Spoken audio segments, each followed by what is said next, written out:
என்னப்பா பீஸ் ஸ்டாக்ல எல்லாமே சரியாயிருச்சாமே, என்ன முடிவு எடுத்திருக்காங்க, ஏதாவது தெரிஞ்சிச்சா விக்கி? இந்த கேள்வி உங்கள் மனசில் இருக்கும் அப்படிங்கிறது எனக்கும் தெரியும். ஏன்னா இந்த கேள்விக்கான பதிலை தானே எல்லாருமே தேடிட்டு இருக்கோம். கேள்விக்கான பதில் கிடச்சிருச்சு. ஃபர்ஸ்ட் சீஸ்ஃபயர், செகண்ட் எலெக்ஷன், மூணாவது அக்ரிமெண்ட் சைனிங். வாவ், சூப்பராக இருக்கே. ஃபஸ்ட்டு சீஸ்ஃபயர் எப்படி உருவாகும்? அது ஈஸியாக உருவாயிரும்.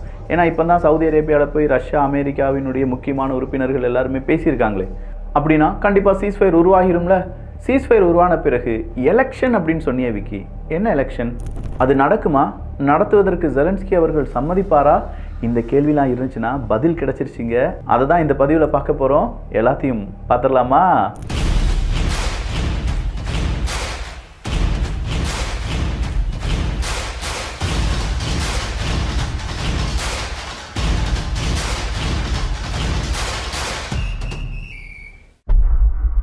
எலெக்ஷன் அப்படின்னு சொல்கிறது தான் இப்போ பெரும் பேசு பொருள். போன பதிவில் கூட நம்ம சொல்லியிருந்தோம், உக்ரைனுக்கு எலெக்ஷன் அப்படிங்கிறது இருந்து அதுலேருந்து ஒரு அதிபர் வந்தால் அவர் கூட பேசுகிறதுக்கு நான் தயாராக இருக்கேன் அப்படின்னு சொல்லி புட்டின் அவர்கள் சார்பாக சொல்லப்பட்ட விஷயத்த போன பதிவில் நம்ம சொல்லியிருந்தோம். இப்போது அந்த முதல் கட்ட பேச்சுவார்த்தை அப்படிங்கிறது முடிஞ்சிருக்கு. அப்படி முடிஞ்ச உடனேயே வந்திருக்கக்கூடிய ரிப்போர்ட் என்ன அப்படின்னு பார்த்தா, சீஸ்ஃபயர் ஏற்படுத்தப்பட வேண்டும். சீஸ்ஃபயர் உடனடியாக கிடையாது, 1 இல்லாட்டி 2 மாதங்களுக்குள் சீஸ்ஃபயர் அப்படிங்கிறது உருவாக்கப்பட வேண்டும் அப்படிங்கிறது தான் டிமாண்டாக இருக்கான், அமெரிக்காவினுடைய டிமாண்ட். இது அமெரிக்காவினுடைய டிமாண்டாக இருந்தது என்றால் ரஷ்யாவினுடைய டிமாண்ட் என்னென்னா, எப்போ சீஸ்ஃபயர் வருதோ உடனடியாக உக்ரைனில் எலெக்ஷன் அப்படிங்கிறத அறிவிக்க வேண்டும் அப்படின்னு சொல்லி. ஸோ உக்ரைனில் எலெக்ஷனை அறிவித்து விட்டார்கள் என்றால் அதற்கான ரிசல்ட் வரும். அந்த ரிசல்ட்டில் யார் அதிபராக இருக்காங்களோ அவங்க கூட ரஷ்யா அக்ரிமெண்ட்டை சைன் பண்ணுவாங்க. அந்த அக்ரிமெண்ட்டுக்கான டீட்டெயில்ஸ் இந்த ஃபஸ்ட்டு ஃபேஸ் முடியுது பார்த்தீங்களா, அதாவது சீஸ்ஃபயர். அந்த சீஸ்ஃபயர் எலெக்ஷன் இந்த டைம் கேப்பில் அமெரிக்காவும் ரஷ்யாவும் சேர்ந்து என்னென்ன விஷயங்கள் நம்ம இந்த அக்ரிமெண்ட்டில் சைன் பண்ணணும், எந்த இடம் உனக்கு எந்த இடம் எனக்கு, எவ்வளோ நேச்சுரல் ரிசோர்ஸஸ் உனக்கு எவ்வளோ நேச்சுரல் ரிசோர்ஸஸ் எனக்கு அப்படிங்கிறதெல்லாம் பேசி முடிவெடுத்து கொள்வார்கள். அதன் அடிப்படையில் அவங்க அக்ரிமெண்ட்டை சைன் பண்ணணும். இதுதான் இப்போதைக்கு பேச்சுவார்த்தையில் வந்திருக்கக்கூடிய ஒரு அவுட்புட் அப்படின்னு சொல்கிற மாதிரியான தகவல் வெளியாகி இருக்கிறது.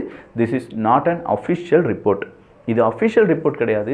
இப்படித்தான் நடந்திருக்கிறதுக்கான வாய்ப்புகள் இருப்பதாக பல ஊடகங்களும் இந்த செய்தியை பகிர்ந்திருக்கிறார்கள். நம்பகத்தன்மையான ஊடகங்கள் இந்த செய்தியை பகிர்ந்திருக்கிறார்கள் அப்படின்னு சொல்லலாம். ஸோ ட்ரம்ப் அவர்களை பொறுத்த வரைக்கும் இப்போ யூரோப்பில் இருந்து ரொம்ப விலகி போகிறார். ஆமாம், யூரோப் யூனியன் இங்கெல்லாம் விட்டு விலகி போகிறார். அப்படின்னா இந்த மனுஷன் யார் கூட ஜாயின் பண்ண போகிறாரு?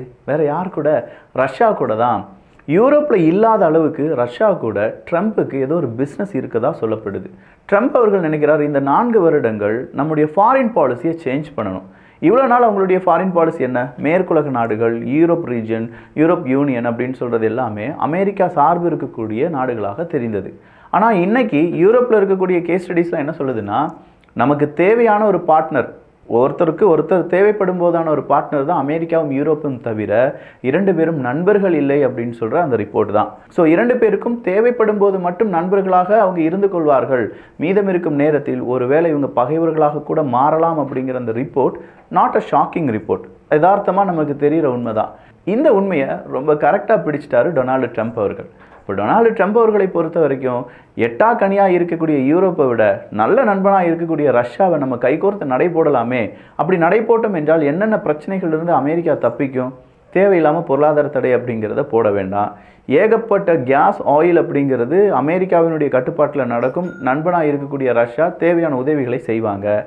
ஈரான் கூட சண்டைக்கு போக வேண்டியதாக இருந்தது என்றால் அமெரிக்காவுக்கு எதிராக ரஷ்யா நேரடியாக களம்புக மாட்டார்கள். இப்படின்னு சொல்கிற பல நல்ல விஷயங்கள் அமெரிக்காவுக்கு இருப்பதா டொனால்டு ட்ரம்ப் அவர்கள் உணர்கிறார்கள். அந்த உணர்வு தான் இப்போ ரஷ்யாவுக்கு ஆதரவான நிலைப்பாடை டொனால்டு ட்ரம்ப் அவர்கள் எடுப்பதற்கான காரணம் அப்படின்னு சொல்லப்படுது. அப்போது டொனால்டு ட்ரம்ப் அவர்கள் புட்டின் அவர்கள் கூட மட்டும்தான் இணக்கமாக போக போகிறாரா? சீனா கூட இணக்கமாக போக மாட்டாரான்னு கேட்டால் போக மாட்டார். அதற்கும் இன்னைக்கு ஒரு அப்டேட் வந்திருக்கு.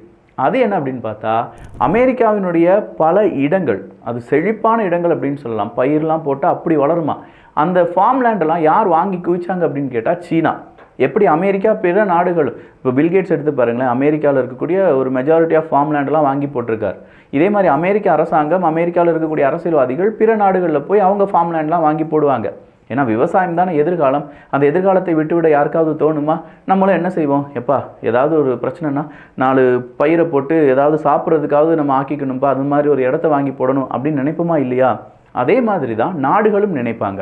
ஸோ சீனா என்ன செய்கிறாங்கன்னா அமெரிக்காவில் இருக்கக்கூடிய நிறைய ஃபார்ம்லேண்டை ஜோ பைடன் அவர்களுடைய ஆட்சி காலத்தில் வாங்கி குவிச்சிருக்காங்க.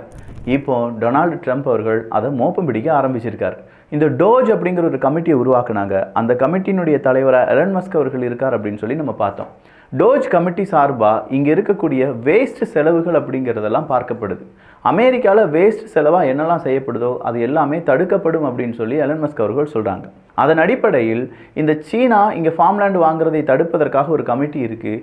அந்த கமிட்டி சரியாக செயல்படலை, தேவையில்லாத பணத்தை விரயம் செஞ்சுருக்காங்க. அந்த கமிட்டியை கலைச்சிட்டு சீனா வாங்கக்கூடிய இடங்கள், வாங்க விருப்பம் தெரிவித்திருக்கக்கூடிய இடங்கள் எல்லாத்தையுமே அமெரிக்கா அவங்களுடைய நாட்டு உடைமையாக மாற்றிக்கொள்ள வேண்டும் அப்படிங்கிற முடிவுக்கு வந்திருப்பதாக செய்திகளை வெளியிட்டிருக்கிறது. அப்படின்னா இனி சீனாவால் அமெரிக்காவில் ஃபார்ம்லேண்டை வாங்க முடியாதானா? இவ்வளோ நாள் வாங்கின அளவுக்கு சுலபமாக வாங்க முடியாது. வேறு ஏதாவது வழி, அதுக்கு வேறு வழிகள் நிறைய இருக்கும். ஒரு பினாமியை போட்டு வாங்கலாம், இல்லாட்டி ஏதாவது ஒரு ப்ரைவேட் லிமிடெட் கம்பெனி அங்கே தொடங்க போகிறோம் அப்படின்னு சொல்லி அந்த கம்பெனியுடைய ஷேர் அதை வாங்கலாம். ஏகப்பட்ட விஷயங்கள் இருக்குன்னு வச்சுக்கோங்களேன். ஆனால் நேரடியாக சீனாவால் வாங்க முடியாது. ஸோ ரஷ்யாவை நண்பனாக ஏற்றுக்கொள்ளக்கூடிய அமெரிக்கா சீனாவை எதிரியாக தான் பார்க்குறாங்க, பார்த்து தான் ஆக வேண்டும். இப்போதைக்கு இந்த சமகாலத்தில் 2 நாடுகளுக்கு தான் வல்லரசுக்கான அந்த பதவி தயார் நிலையில் இருக்கிறது. ஒன்று அமெரிக்கா, இன்னொன்று சீனா. அப்போது அமெரிக்காவும் சீனாவும் ஒன்றிணைந்து விட்டார்கள் என்றால் கண்டிப்பாக மறுபடியும் அங்கே பிரச்சனை வரும். யார் பெரியவங்க அப்படின்னு சொல்லி மோதி பார்க்கலாம். வாப்பா நீ வல்லரசா நான் வல்லரசான்னு சொல்லி அந்த மோதலை தவிர்ப்பதற்கு நேரடியான மோதல்லையே ஈடுபட்டு நான் தான் உலகின் வல்லரசு அப்படிங்கிறத ப்ரூவ் பண்ணுறதுக்கு அமெரிக்கா ட்ரை பண்ணிட்டு இருக்காங்க. ஸோ அமெரிக்கா மற்றும் ரஷ்யாவினுடைய நியூ எக்கானமிக் கார்ப்பரேஷன் அப்படிங்கிறது தான் ரொம்ப முக்கியமான ஒரு பதிவாக யூரோப் முழுவதும் பேசப்பட்டு வருகிறது. அப்போ யூரோப்பை கை கழுவிட்டாங்களா அப்படின்னு கேட்டால் ஆமாப்பா ஆமாம். அப்போ புட்டின் அவர்களுக்கு ஆதரவாக ட்ரம்ப் அவர்கள் போயிட்டாரே, ஜெலன்ஸ்கி அவர்களே நீங்கள் என்ன நினைக்கிறீங்க அப்படிங்கிற கேள்வியை ஜெலன்ஸ்கி அவர்களிடம் கேட்கப்படுகிறது. அதுக்கு ஜெலன்ஸ்கி அவர்கள் சொல்கிறாங்க, என்ன வேணாலும் அவங்க முடிவெடுத்துட்டு போட்டும், கிரீமியா டோன்பாஸ் ரீஜன் கிடைக்காம நான் இந்த சமாதான உடன்படிக்கைக்கு உடன்படவே மாட்டேன், எதிர்த்து நிற்பேன் அப்படிங்கிறத மறுபடியும் உறுதியாக சொல்கிறாரு ஜெலன்ஸ்கி அவர்கள். அடுத்ததாக புட்டின் கூட பீஸ் அப்படிங்கிறத இனிஷியேட் பண்ணணும் அப்படின்னு சொல்லி டொனால்டு ட்ரம்ப் அவர்கள் சொல்கிறாங்களே, இதனால் உங்களுடைய டெரிட்டரி எல்லாமே விட்டு கொடுக்க வேண்டியதாக இருக்குமே, இதெல்லாம் நீங்கள் விட்டு கொடுக்கறதுக்கு தயாராக இருக்கீங்களா? இல்லை கிரீமியா டோன்பாஸ் மட்டும் உங்களுக்கு திரும்ப கிடைச்சா போதுமான்னு கேட்டால் 1 இன்ச் இடத்த கூட எங்களால் கொடுக்க முடியாது. அப்படிப்பட்ட ஒரு சுதந்திரம் இல்லாட்டி அப்படிப்பட்ட ஒரு பீஸ் டாக் சீஸ்ஃபயர் எங்களுக்கு தேவையில்லை அப்படின்னு சொல்லி மறுபடியும் முரண்டு பிடிச்சிட்டு இருக்காரு ஜெலன்ஸ்கி அவர்கள். இதெல்லாம் இப்படி இருக்க யூரோப்புக்கு இல்லாத தைரியத்தை எகிப்து காணிக்கிறாங்க. எகிப்து என்ன தெரியுமா செஞ்சிருக்காங்க?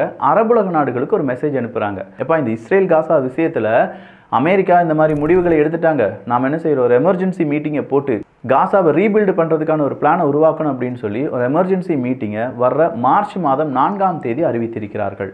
ஸோ எகிப்து காண்பித்திருக்கக்கூடிய இந்த ஸ்பீடை கூட இப்போது உக்ரைனுக்கு ஆதரவாக யூரோப்பால் காண்பிக்க முடியவில்லை. யூரோப் தலைவர்கள் ஒன்று கூடினார்கள், ஆனால் அமெரிக்காவுக்கு எதிராக ஏதாவது பேசினாங்களா? யூரோப்புக்கு ஆதரவாக இருக்கக்கூடிய உக்ரைனுக்கு ஆதரவாக இருக்கக்கூடிய யூரோப் உக்ரைனை ரீபில்டு பண்ணித்தாரா அப்படின்னு சொல்கிற உதவிகளை நீட்டினார்களா? எதுவுமே இல்லை. ஜஸ்ட் பேச்சுவார்த்தை நடத்தினாங்க, அமெரிக்காவுக்கு கண்டன குரலை உயர்த்தினாங்கள், உக்ரைனுக்கு ஆதரவாக இருப்போம் அப்படின்னு சொல்லியிருக்காங்க, ஒரு ஃபண்டு பிரித்து நாங்கள் உக்ரைனுக்கு கொடுப்போம் அப்படின்னு சொல்லியிருக்காங்க.